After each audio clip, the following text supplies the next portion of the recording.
Praise Lord. ഇന്നൊരു ദിവസം കൂടി കർത്താവിന്റെ തിരുവചനം പറയാൻ കഴിഞ്ഞതിൽ കർത്താവിനെ ഞാൻ മഹത്വപ്പെടുത്തുന്നു, സ്തുതിക്കുന്നു. കർത്താവിന്റെ തിരുവചനത്തിലൂടെ നിങ്ങളെല്ലാവരും അനുഗ്രഹിക്കപ്പെടുവാനും ഇതെല്ലാവരിലേക്ക് എത്തിച്ച് പ്രയാസത്തിലൂടെ കടന്നു പോകുന്നവർക്കെല്ലാം ഇതൊരു അനുഗ്രഹമായി തീരുവാൻ കർത്താവ് നമ്മളെ സഹായിക്കട്ടെ എന്ന് പ്രാർത്ഥിക്കുന്നു. കർത്താവിന്റെ തിരുവചനം ഏറ്റെടുക്കുന്നവർ ഒരിക്കലും നശിച്ചു പോകുകയില്ല. അവർ വീണാലും അവർ എഴുന്നേറ്റ് തന്നെ വരും. കർത്താവ് നമ്മളെ അത്രയധികം അനുഗ്രഹിക്കുക അവിടുത്തെ വചനത്താൽ.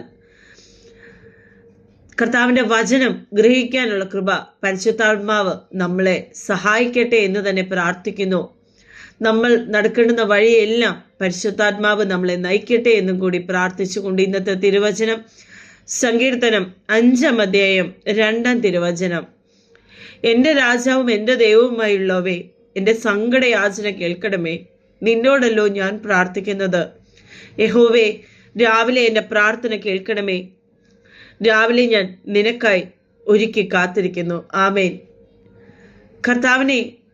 കർത്താവിനോട് മാത്രമാണ് നമ്മുടെ സങ്കടങ്ങൾ പറയേണ്ടത്.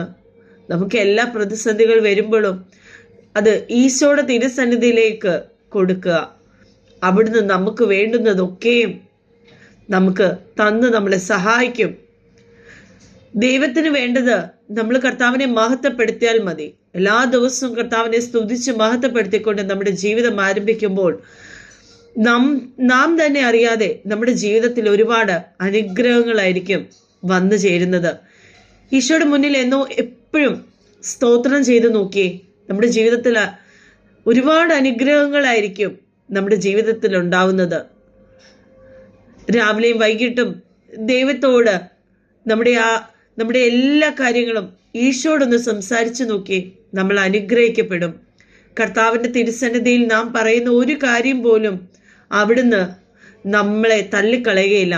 അവിടുന്ന് നമുക്ക് വേണ്ടുന്ന ആ സഹായങ്ങളെല്ലാം ചെയ്തു തരും. നല്ലൊരു ദിവസം ആശംസിക്കുന്നു. കർത്താവ് ഈ ദിവസം നിങ്ങൾക്ക് അനുഗ്രഹമായി തീരട്ടെ. എല്ലാ മഹത്വം ഈശോയ്ക്ക്. നന്ദി.